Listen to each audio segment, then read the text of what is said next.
Today I'm going to talk on Enigma behind the thyroid function test, the standardization and harmonization efforts.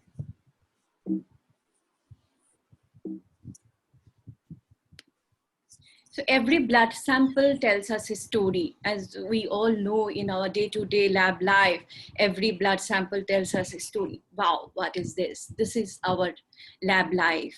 One patient during the same period goes to 3 different labs and get 3 different values. Like TSH in one lab, they have given 0.02 micro international unit per ml.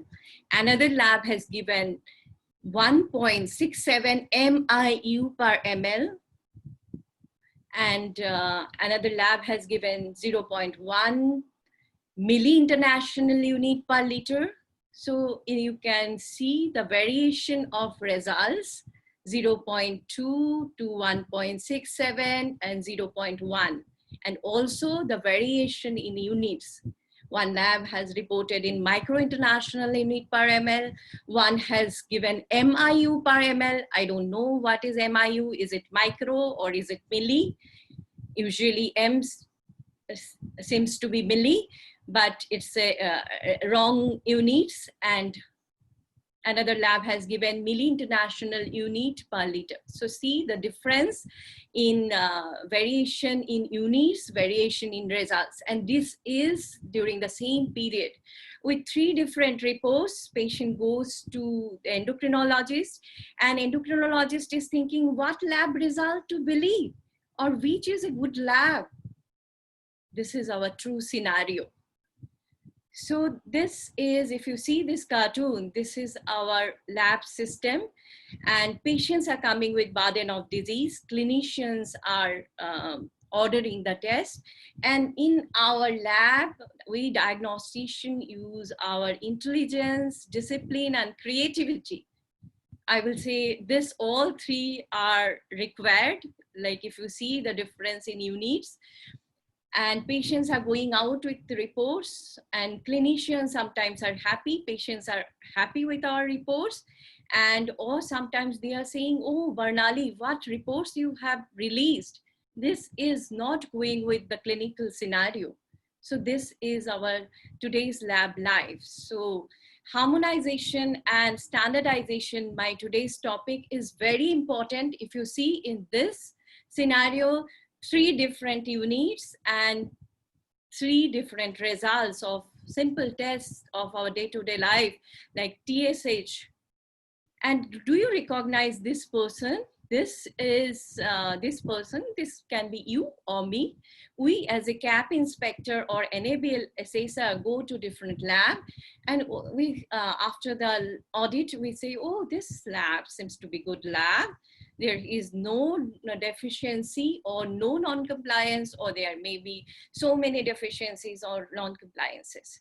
So if this is our today's lab life, so what should be done? Do you think this difference in variation of results are due to this picture, the sample transport? As an assessor, I have seen all the 3 modes of transport. I have not come across elephant till now, but do you think sample integrity is the issue for 3 different reports during the same time of same patient?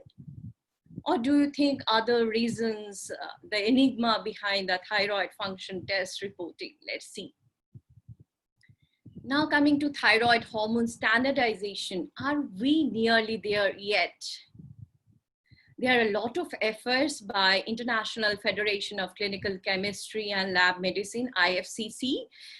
These are few of the papers, our papers in European Thyroid Journal and Clinical Chemistry, Clinica Chimica Acta, and some are in Times of India and all. So coming to the enigma, thyroid gland together with the pituitary gland and hypothalamus, this is like well orchestrated triad, controlling the level of TSH. Functioning of this very important gland has thrown up new mysteries. First problem, what is the normal and acceptable range, upper or lower limits or reference interval of thyroid function test in a particular population debated in different scientific fora. Standardization is still a formidable challenge due to lack of proper reference interval and standardized measurement procedures. Second problem is clinicians and diagnosticians have to grapple with variability of test results around 10 to 40% more or less TSH value, even in a broadly similar set of instruments and methods. Sometimes in the same lab, two different instruments giving two different results. Same manufacturer, two instruments giving two different results.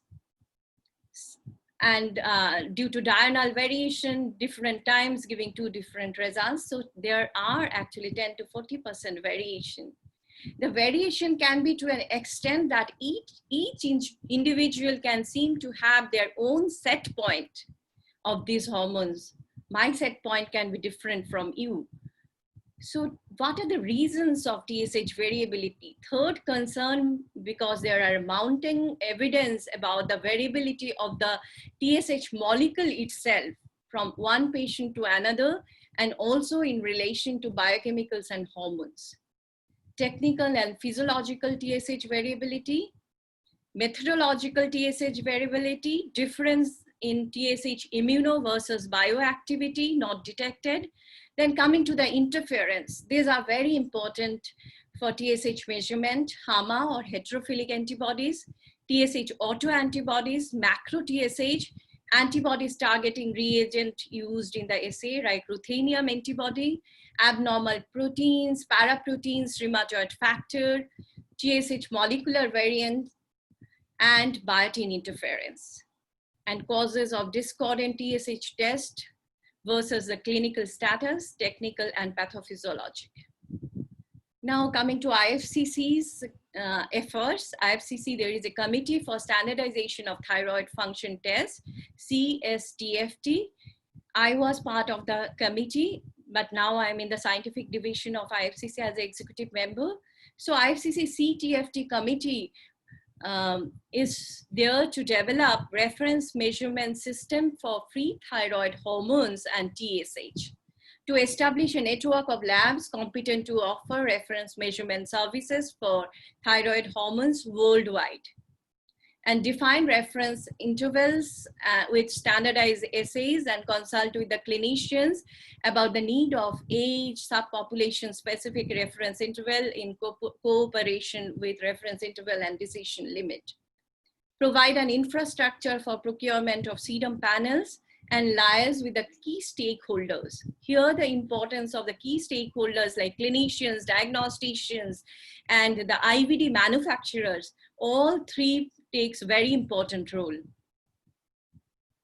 I believe in the philosophical line of Albert Einstein. Life is like riding bicycle. To keep your balance, you must keep moving. Same happens with our personal life, same happens with our lab life. We want smooth ride in our lab life. Smooth ride in our lab life depends on these two wheels of the bicycle. One wheel is wheel of quality and another wheel is wheel of cost. Wheel of quality, method specific like accuracy, precision, reference interval, reporting. Here the total testing process from pre-analytical or pre-examination to examination and post-examination or post-analytical, the total testing process is very important.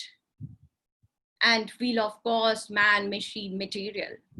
So like recalibration cost for all those materials for TSH, FT4, we need the wheel of cost. So who will balance between these two wheels? Standardization and harmonization play a very important role. Let's see how.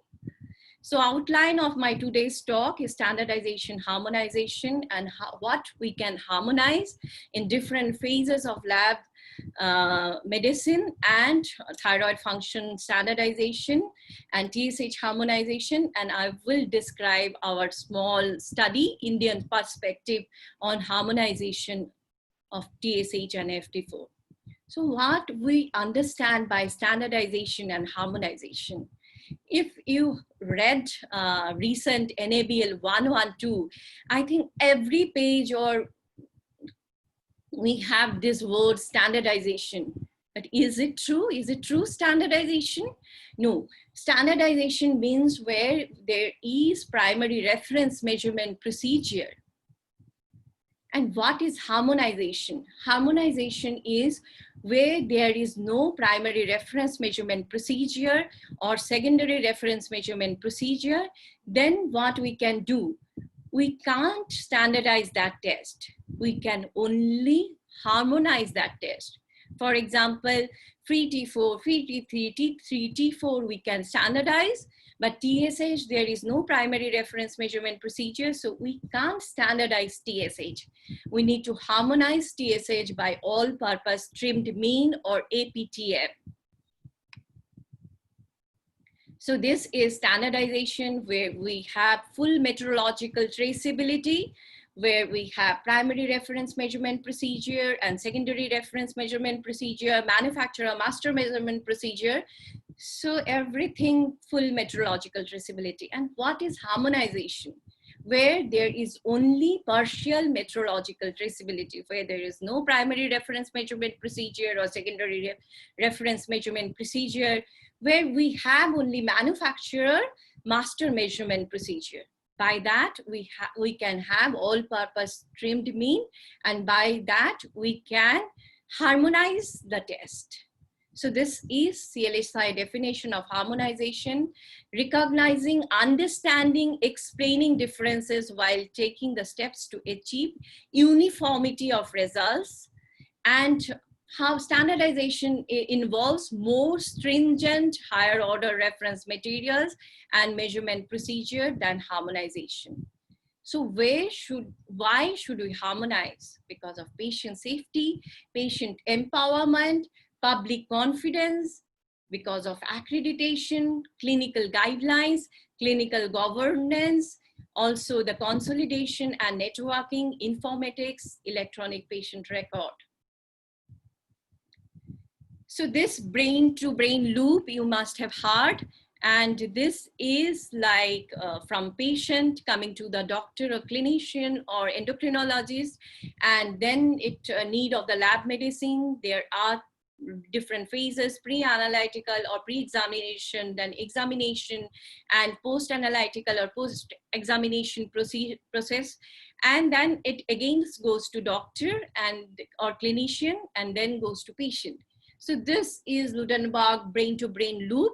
So we need to harmonize this total process, total testing process, not the single method verification or method harmonization. We need to harmonize the whole process. How? So we need to harmonize lab protocols, lab parameters, lab methods for test requesting, sample handling, reporting. This is by local at the lab level.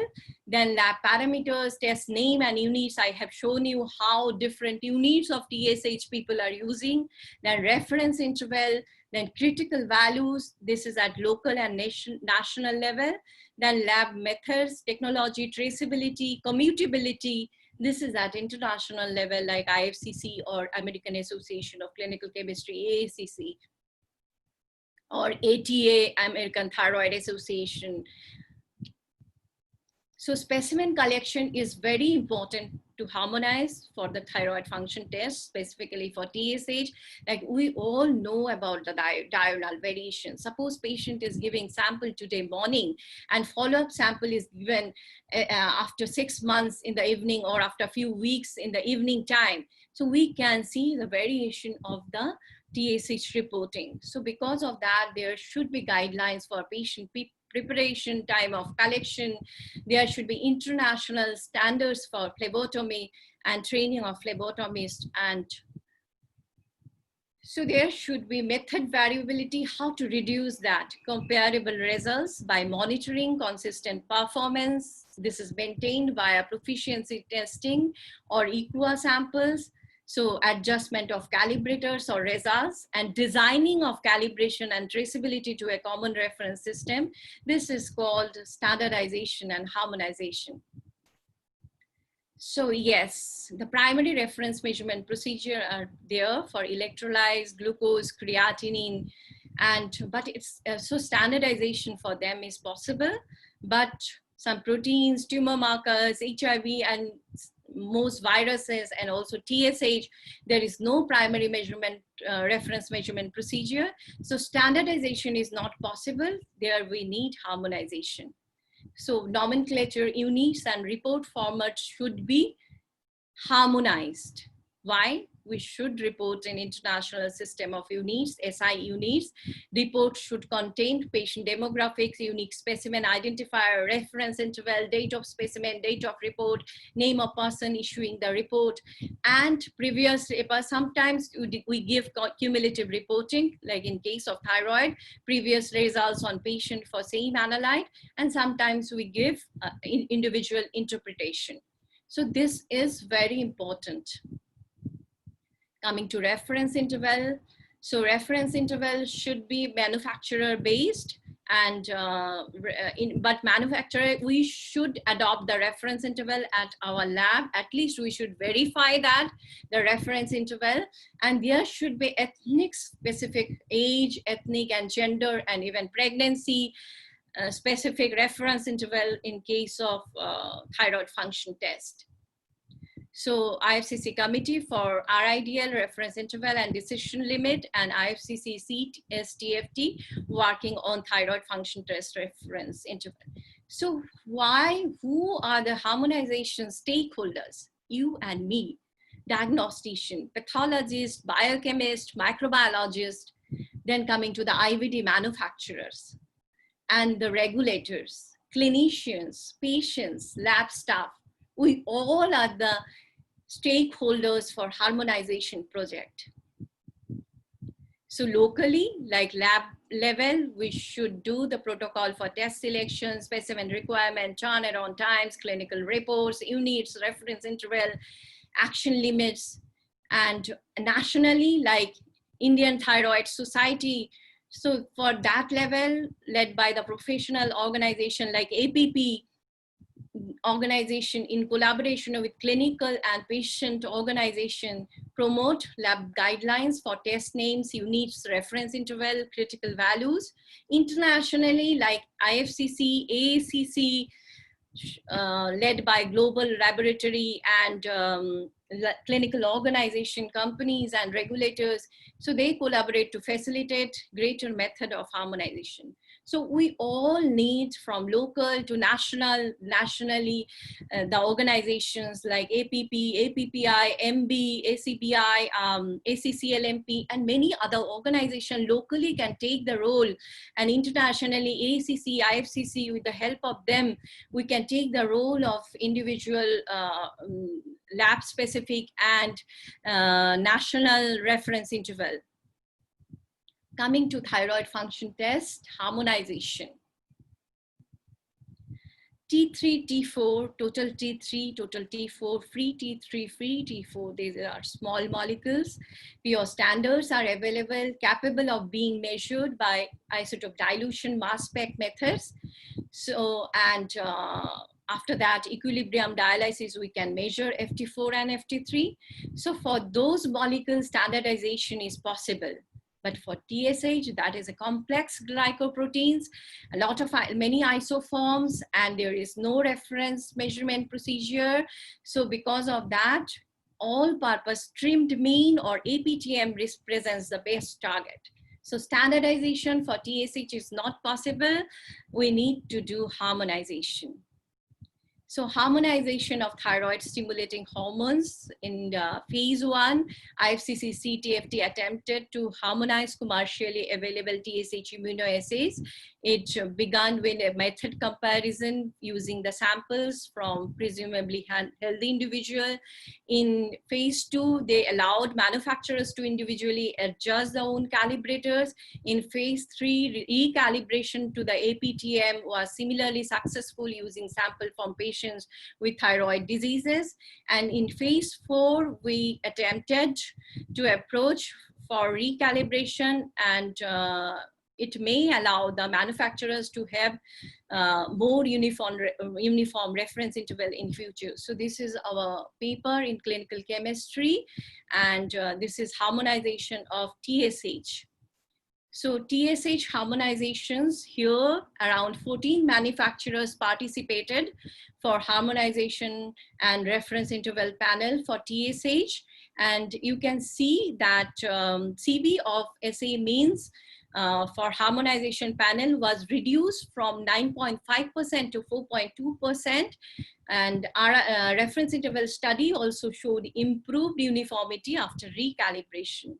So if you see, there are the different manufacturer participated, from Mindray to Siemens, Abbott, Roche, Biomure, Beckman, many Sysmex, Knife, Fuziri Bio, and all the manufacturers have participated. And if you see, this is the reference interval. You can use this reference interval because this is a new reference interval based on the sample, and this is done by the IVD manufacturer.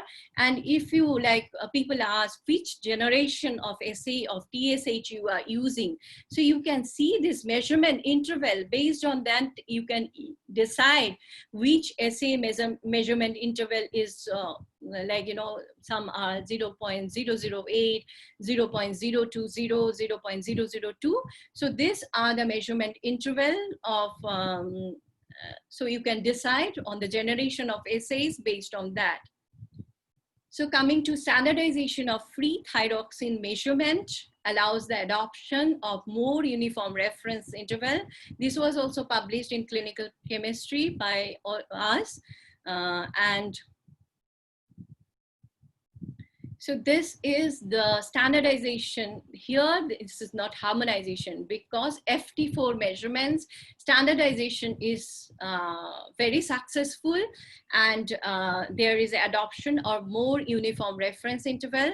So this is around 13 manufacturers participated, and recalibration reduced the CV of the assay means for the standardization panel from 13% to 5%. So recalibration to the RMP reference measurement procedure significantly reduced the FT4 immunoassays bias, so that the reference interval determined by RMP was suitable for common use within a margin of 12.5%. So if you see the variation, this is before calibration and this is after recalibration, and you see the alignment of between the different manufacturers of FT4 assay. So this is again the reference interval for FT4. You can use this reference interval for different manufacturer. And also you can see the measurement interval in picomole per liter. Now coming to the 9-square game. This is to evaluate thyroid patient according to American Association of Clinical Endocrinologists guidelines. But this is for the non-specialist population, just to understand how to evaluate, just basic. So this is the 9-square, where you can understand, if it is primary hypothyroid, high TSH but low FT4. If it is primary hypothyroid, high FT4 but low TSH. Similarly, secondary hypothyroid, low TSH, low FT4. Secondary hypothyroid, high TSH and high FT4, subclinical hypothyroid or hypothyroid, where we see FT4 normal and TSH abnormal, and also the non-thyroid illness, where we see normal TSH and FT4 low or high. So this is the basic evaluation, not for the endocrinologist or specialist, but for non-specialists to understand what is basic thyroid evaluation. Now coming to thyroid function test, I'm sitting in a small lab or medium-sized lab or a big lab. What I can do for standardize or harmonize my assay, the Indian perspective, I'm not bothered what internationally, ATA is giving different guidelines for pregnancy reference interval, and also what IFCC and AACC's role. I want my results should be on target. My results should be accurate and precise. So what is my role for that? Like we all know, CAP and NABL ISO 15189 that mentions that we should do verification of or validation of our method. So that also plays an important role. The method verification or clinical validation plays a very important role in harmonize our assay.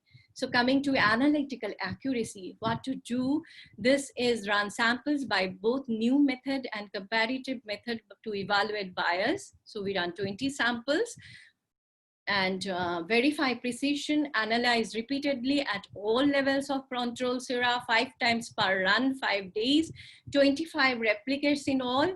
Then checking the reference interval according to CLSI EP2883C, select 20 representative healthy individual. This is only for verification, not establishing the reference interval. Then verifying the LOB or LOD value and limit of blank and limit of detection value, run 20 blanks or zero calibrator or low patient samples. If less than 3 exceeds stated blank value, we accept that value. Then coming to linearity verification, range that can be reported without dilution or pre-treatment of samples. It must include 5 to 7 levels for the verification. Now, EP34 recommends extended measuring interval or EMI, which we use to tell about CRR or clinically reportable range. We know, like, you know, there are analytical measurement range or AMR without dilution or pre-treatment of the samples. And there is this, when we dilute or pre-treat the samples, we get the EMI or clinically reportable range. Now coming to the reference interval. Reference interval.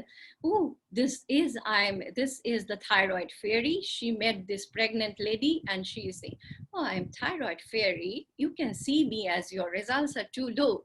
So pregnancy and thyroid function test, TSH and pregnancy is really a dilemma. Some people like there is a difference in opinion, like American Thyroid Association has told like they can from 2.5 the cutoff has changed to 4 in 2017, and Indian Thyroid Society ITS has different papers that you should not use 4 as a cutoff, you should use as a 3. So this is like, you know, sometimes manufacturer suggested. Of course here in this case, because there is the issues with manufacturer to manufacturer variation in method for thyroid function test. This is important, reference lab or reference textbook or articles. And so we test 20 healthy individuals. If less than 2 samples outside proposed limit, we say validated. If more than 2 samples outside, we repeat with another 20 and accept it. If it is less than 2 samples outside, but more than 5 samples, we need to establish our reference limit. So we briefly, suppose it is following the Gaussian distribution, we need 120 individuals. Suppose it's not following the Gaussian distribution, we need 200 samples to be confident in the accuracy. So we need to have criteria for inclusion and exclusion. This is very important. We never bothers about exclusion and inclusion criteria. And we just establish our reference interval based on executive health checkup, or sometimes like, you know, the employees health checkup. So that's not correct. It's not that all of us are really healthy for establishing reference interval for TSA, thyroid function test.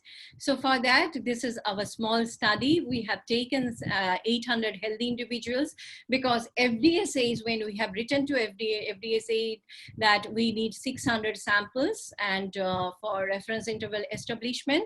And although CLSI says like, you know, 120 if it is following Gaussian distribution and 200 if it is not following Gaussian distribution, the data. So here we have included 2 IVD manufacturers, and here for FT4, we have done the study for FT4 and TSH. And anti-TPO antibody measurement is very important for reference interval study of TSH, because anti-TPO is high when you include those samples.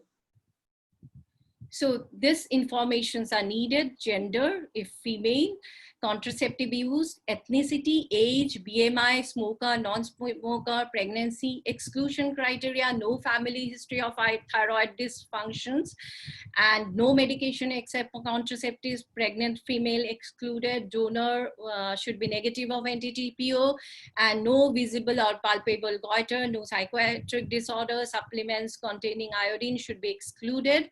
And this is our TSH study. Like for example, 800 population size was taken and included only 629 subjects because others was anti-TPO high. So based on bootstrap non-parametric procedure, we saw the values of reference interval, Indian reference interval was 0.49 to 4.67, and based on the parametric procedure on basis of power transport values was 0.45 to 4.55. So if you see, the manufacturer range was around 0.35 to 4.94, but if you see here in our case, it was little bit different from the manufacturer suggestion. So this was our paper in European Thyroid Journal by IFCC and IFCC STFD and different other papers. Wow, you are going to, I know that this is not possible, but you can dream around your last dream vacation. Suppose you are going to your dream destination, which pilot you will choose? The first one? Of course, you want to land on the runway, right? All of us want that. And the second pilot, he of course lands on the runway, but if you see, he is always near the target. So how do our process look in our lab? Producing to the target values means we need to change our habits. Our clinicians are not bothered like which standard deviation, which Weisgard rules we are applying in our lab. They want our values should be on target. They want what they are suspecting, their clinical decision limit, it should be accurate. So this is called accuracy. Accuracy is the agreement between the test results and true results.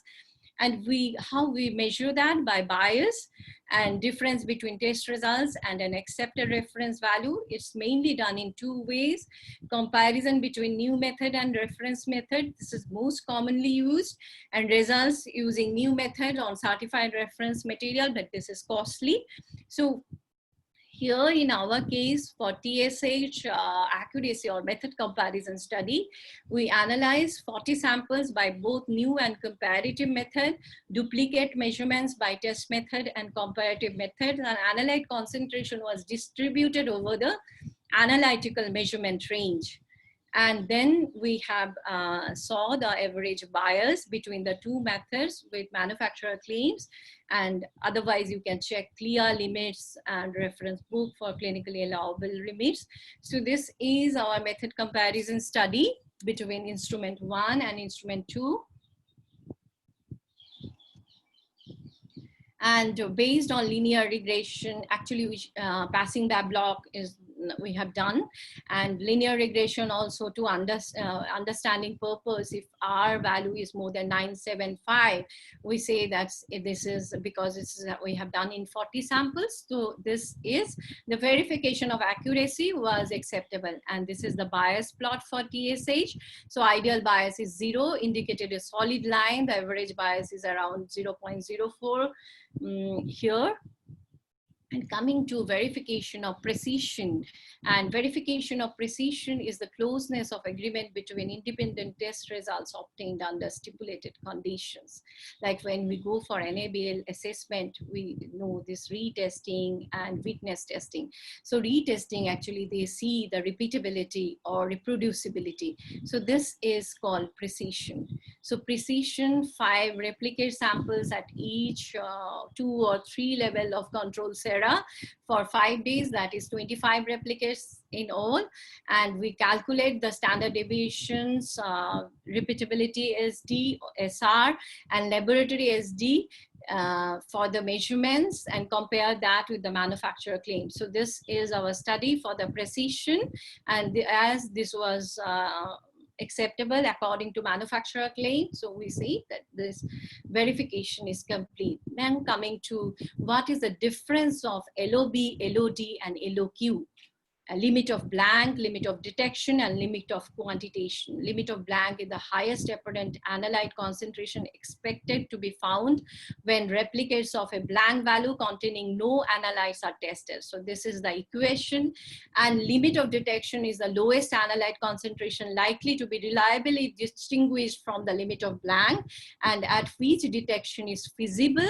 So this is this is the equation of limit of detection. And LOQ is the lowest concentration at which the analyte cannot only be reliably detected, but at which some predefined goals for bias and imprecision are met. So we have, this is our fourth key point. We have done the study for LOB and LOD. So run 20 blanks for limit of blank or low level of samples for limit of detections. If less than 3 exceeds stated blank value, we accept that value. I know data in the biochemistry and immunoassay lab. I can't make bricks without claim. We need the, as a diagnostician, we need the data analysis tool for our help and to harmonize our test results.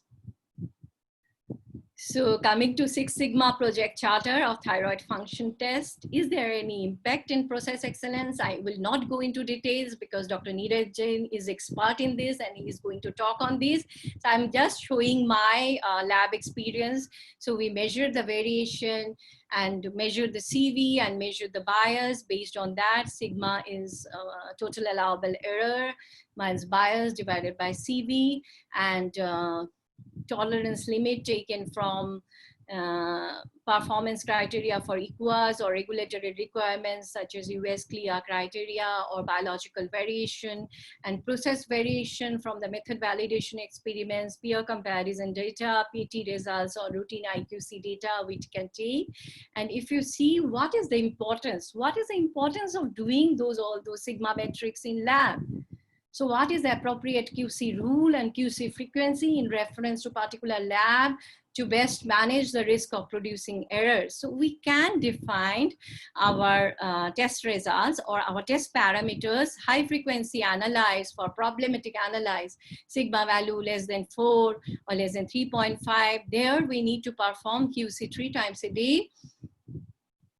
Normal frequency analyze, sigma value 3.5 to 6, and low frequency analyze. Based on that, we can actually define our sigma, waistguard rules and QC strategy. And we have to remember that NABL has also given the guidelines for tests like 75 tests and other tests, how many times we need to run QC, and is it a 24-hour lab or is it a 12-hour lab? So we should follow those rules. So this is our sigma metrics. In 2011 we started. You can see how it was 4.25 or 3.78 sigma metrics when we started, and 2012 we have achieved around 6 sigma level, and till date we are maintaining more than 6 sigma level for all the thyroid function tests and most of the lab tests. So this is how our how we started improving our sigma metrics. And this is the operational specification chart. Based on this operating point, this is our excellent, this is an excellent sigma metrics, and this is the sigma metrics. Based on that, more than 6 sigma is around 8.77. Based on that, we can sigma metrics chart. Based on that, we can select and we can tell that which rule, waistguard rule, and what should be the customized frequency for our test. So why we need to harmonize? Coming to thyroid and pregnancy guidelines, like I said, 2011, American Thyroid Association has given first trimester 2.5 is the 2.5 MIU per liter is the cutoff, and second trimester 3 was a cutoff. But 2017 they said, like, 4 MIU per liter is the cutoff. And now coming to the Indian scenario, and they said NT-TPO should be measured if TSH is more than 2.5. And Indian study, they ensured that because we see a lot of subclinical hypothyroidism, so they said, like, TSH of 4 MIU per liter or MU per liter, we should not use. We should use around 3 MU per liter in the first trimester and 3.5 in the second and third trimester. So in the Indian Thyroid Society recommends universal TSH screening for all pregnant female at first antenatal visit. So there is difference in opinion, and there is a difference in recommendation of TSH screening. In US also, they don't do sometimes universal TSH screening for all pregnant females. So there is in Europe, US, and India and Asia, there is even difference in thyroid in pregnancy guidelines. So we need to harmonize those. And we know during the COVID time, there are a lot of challenges. All diagnosticians, we as diagnosticians facing a lot of challenges. And we really appreciate our COVID heroes like pathologists, microbiologists, biochemists, and also our lab technologists. They play a very important role, and they are the true healer. We see the clinicians. Of course, the clinicians are the, we see them like they are the healer, but if we don't extend our hand, so they can't really, like, from thyroid you get the idea like how important we play the role in lab life or clinical decision is on clinical decision. So whatever we are doing, RRT, PCR or autoanalyzer or microscopy, we are the one who are extending our help and our role as a healer. So I really appreciate all diagnosticians, and thank you. Sunday morning you have joined, and my heartfelt thanks to all of you, and thanks to APP for inviting me and giving me this opportunity to share my story with you. And I'm acknowledging IFCC and IFCC CSTFT, IFCC Scientific Division, Professor Linda Thinpont, Professor Gam Bistol, and mainly my lab team, without whom all those studies in Indian perspective or in our lab was not at all possible. Thank you so much. Thanks so much for the excellent lecture, ma'am. So there are a couple of questions my colleague Varun will be taking from the chat and asking you. So, thanks a lot, Dr. Barnali, ma'am, for elaborate lecture. Almost things were very clear and not much was hidden. But there are some questions which I would like to ask on behalf of participants. From Dr. Rashi Mehta Jain, there is a question: is fasting sample must or not for thyroid in context of thyroid? For TSH, we prefer, because we know, like, cholesterol, like lipid profile plays a major important role. But it's like, if you see triglyceride, mostly the interference is more than 3,000. So we don't get more than 3,000 values, often. So because of that, it's not essential. But of course, I will recommend fasting, thinking many patients we sometimes see the very hypertriglyceridemia, and also because if you say, like, you give the sample, so they will come during the same time. Otherwise, what they do, sometimes they come in the morning, next time when during the follow-up, they come in the evening. So there are, like, diurnal variations. So because of that, it's recommended, but it's not essential. Like now, for lipid profile also, fasting samples are not required. For TSH, you can say it's not required. But because of, when you consider a lot of diurnal variation and this lipid profile interfering, so then we sometimes recommend in some lab. Thanks, madam. The another question is from one participant: how TSH can be harmonized in lab? If they want to participate in the harmonization program, what are the methods? Like I said about brain to brain loop. Thank you for the very interesting question. Like, you know, brain to brain loop starts from the patients. When they come to the clinicians, then it goes to the lab. Total lab testing process, like pre-analytical or pre-examination, examination, and post-examination. So harmonization starts from the pre-examinations. Like as you have asked the previous a very important question, like, you know, sample collection, which what time we should collect the sample. So this is pre-examinations. Now then coming to that should be harmonized.